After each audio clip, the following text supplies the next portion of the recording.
बच्चों, e learning में आपका फिर से स्वागत है। और आज मैं फिर से आपको गणित ही पढ़ाऊंगी।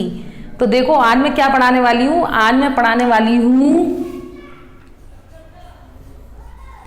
पढ़ना मेरे संग संग, ठीक है।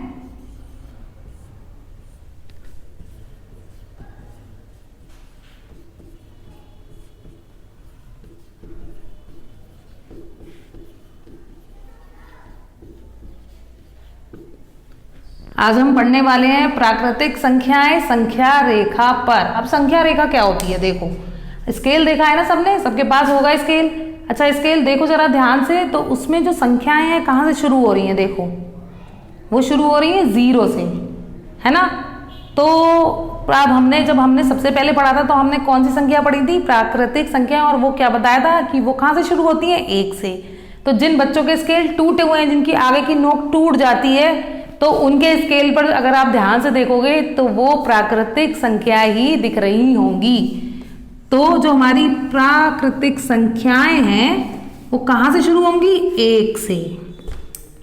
फिर क्या आएगा, 2, 3, ऐसे करके स्केल देखोगे तो देखो कहां तक होता है। स्केल में आपके ऐसे पास पास वाली जो होती हैं वो आपकी 15 तक लिखी हुई होती हैं स्केल पर, मैंने 10 तक लिखी हैं। तो अच्छा ये बताओ सबसे छोटी संख्या कौन सी हुई, प्राकृतिक। तो देखो अभी हमने देखा कि सबसे छोटी प्राकृतिक संख्या कहां से शुरू हुई, यहां से। तो जो 1 होगी वही सबसे छोटी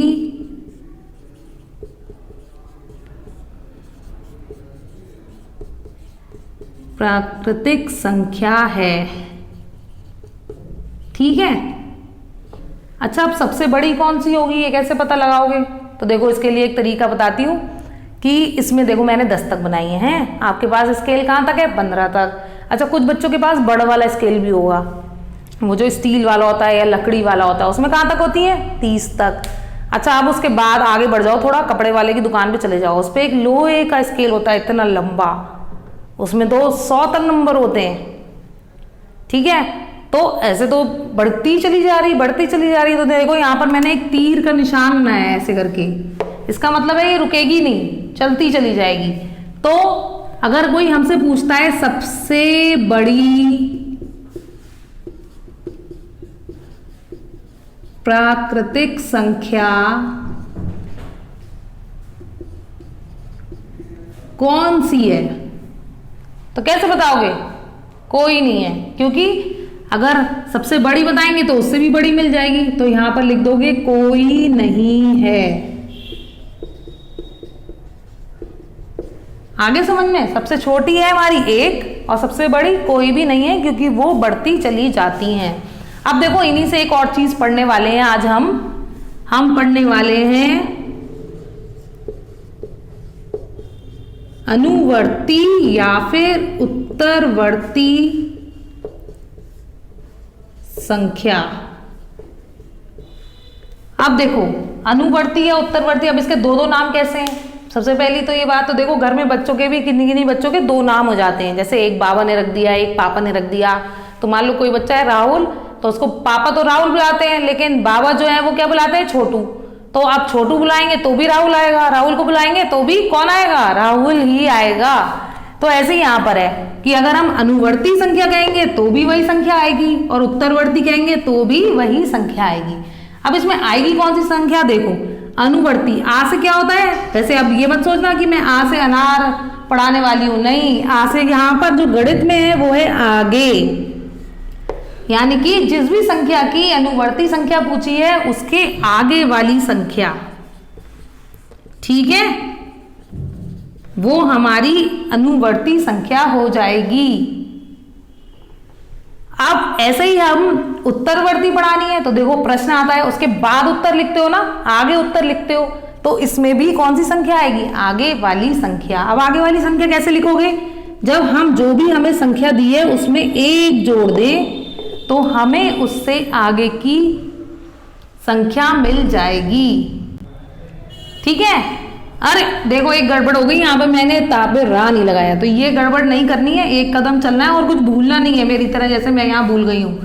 तो अब जैसे हमें निकालनी है 5 की उत्तरवर्ती संख्या। अब देखो 5 से कहाँ जाएगा बताओ, मैंने कहा 1 कदम चलना है, तो अब एक कदम चलेगा तो कहां पर आ गया, 6 पर। तो 6 जो हुई उसकी अनुवर्ती या फिर उत्तरवर्ती संख्या हो गई। अब बच्चे सोचेंगे एक कदम ही तो आगे जाने को बोला है मैम ने, अब कुछ बच्चे तो लंबे होते हैं तो वो कूद के 2 कदम आगे चढ़ जाएंगे, है ना, ऐसा होता है ना। जैसे मैम कहती हैं कि एक कदम आगे बढ़ो, तो जो बड़े बच्चे होते हैं वो 2 कदम कूद जाते हैं, और जो छोटे बच्चे होते हैं वो एक कदम भी पूरा नहीं कर पाते, वो बीच में ही रुक जाते हैं, और जो सही बच्चे होते हैं वही एक कदम तक पहुंच पाते हैं। तो गणित में सब बराबर है, ठीक है। गणित में एक कदम का मतलब है कि 5 से कूद के 6 पे ही पहुंचेगा, 7 पर नहीं जाएगा, चाहे लंबा हो, चाहे मोटा हो, चाहे छोटा हो, कैसा भी हो। समझ में आ गई ये बात। तो हमें क्या करना है, एक कदम जब आगे बढ़ना है तो 6 पर ही जाना है, मतलब एक संख्या में कितना जोड़ना है, 1 जोड़ना है। अब देखो, जैसे अगर हमसे पूछता है कि 8 की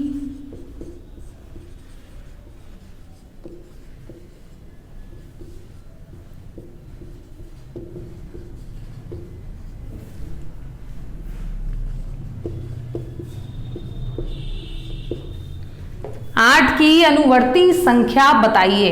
तो देखो अब 8 पर अगर खड़े हैं हम, तो हमें कितने कदम जाना है, सिर्फ 1 कदम, यानी कि इसमें क्या जोड़ना है, 1, और हमारा क्या आ जाएगा, 8 + 1 बराबर 9। तो ये हमारी अनुवर्ती संख्या या फिर उत्तरवर्ती संख्या हो गई। अच्छा चलो अब 2-3 पूछती हूं मैं। चलो 25 की अनुवर्ती संख्या बताइए। अब कैसे करोगे, क्या करो, 25 से 1 कदम आगे चले जाओ, तो 25 में 1 जोड़ दो, कितने आ गए, 26। तो ये हमारी अनुवर्ती संख्या आ गई। अब देखो, अब मैं पूछ रही हूं 99 की, अच्छा यहां पर मैं थोड़ा चेंज कर रही हूं, क्या लिख रही हूं, उत्तरवर्ती संख्या बताइए। ठीक, अब उत्तरवर्ती कौन है, फिर से देखो घूम मत जाना, राहुल ही छोटू है, छोटू ही राहुल है, तो ये भी क्या है, इसके आगे ही जाना है इसमें भी हमें, क्योंकि प्रश्न के बाद हम उत्तर लिखते हैं। इसे याद करने का तरीका बता दिया है मैंने, अब तो कोई परेशानी होनी ही नहीं है। अब 99 में 1 जोड़ोगे कितना आ गया, 100। तो इस तरीके से हमने अनुवर्ती और उत्तरवर्ती संख्याएं सीख ली हैं। मजा आया सीख के। अब बात करते हैं एक और संख्या की।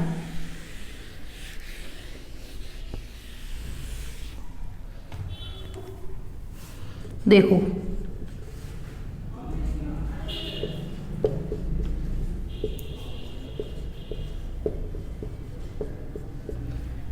पूर्ववर्ती संख्याएं। अब पूर्ववर्ती संख्याएं में कहां जाना होगा बताओ। देखो पा से क्या होता है, पतंग नहीं, हिंदी नहीं पढ़ा रहे हैं, क्या पढ़ रहे हैं, गणित। पा से होता है गणित में पीछे, यानी कि अब हम आगे बढ़ने की जगह कहां जाएंगे, पीछे जाएंगे।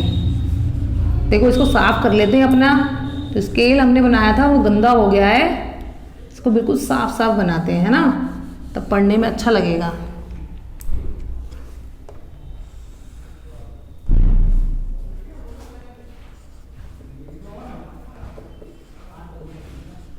ठीक, अब पीछे जाना है, कितने जाना है, कितना जाना है पीछे। जैसे हमने बताया था गणित में आगे भी 1 कदम जाना है और पीछे भी कितना जाना है, 1 कदम। 1 कदम का क्या मतलब है कि -1 करना है हमें उसमें से। अब कैसे करना है, जैसे कि अगर हमसे पूछ ले 6 की पूर्ववर्ती संख्या बताओ, तो क्या करोगे, 6 से 1 कदम पीछे आ जाओगे, कितने पे आ गए, 5 पे। तो वही हम लिखेंगे, इसके 2-2 नाम नहीं है, इसका बाबा ने और इसके जो पापा है उन्होंने एक ही नाम रखा था, ठीक है, पूर्ववर्ती संख्या, तो इसका कोई दूसरा नाम नहीं है, इसका यही नाम है। तो आप सोचोगे ठीक हुआ, अच्छा हुआ। अब सोचो देखो 2-2 नाम रखने में कितना कंफ्यूजन हो जाता है ना, तो एक ही नाम सही रहता है। तो अब हमारी 6 की पूर्ववर्ती संख्या जो हो गई वो कौन सी हो गई, 6 में से 1 कम कर दो, मतलब 5। ठीक, ऐसे अगर हम 10 की पूछे तो भी क्या करोगे, 1 कदम पीछे आ जाओगे, और जो हमारी 10 की पूर्ववर्ती संख्या होगी वो भी 10 में से 1 कम हो जाएगी, आ जाएगा कितना, 9, है ना। अच्छा अब एक और बताओ,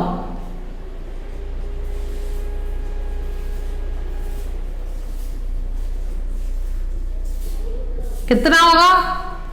72 की पूर्ववर्ती संख्या कितनी होगी? क्या करो, 72 में से 1 कम कर दो, कितना आ गया? 71। ठीक है, अब एक और बस लास्ट वाला देखो, मेरे फेवरेट 0 वाला। 1000 की पूर्ववर्ती संख्या क्या होगी? अच्छा बताओ कैसे निकालेंगे? अब इसमें भी क्या दोगे मैम? ऐसे ही निकालेंगे, 1000 में से भी 1 घटा देंगे। ठीक है, और 1000 में से 1 घटाओगे तो कितना आएगा? 999। तो मजा आया ना इस वीडियो में? इस वीडियो में हमने क्या सीखा? हमने अनुवर्ती उत्तरवर्ती संख्याएं सीखी और पूर्ववर्ती संख्याएं सीखी। अब आपको दोनों बहुत अच्छे से समझ में आ गई होंगी। ठीक है, तो आप घर पर रहो, इनकी प्रैक्टिस करो और मेरे संग फिर से पढ़ना। बाय।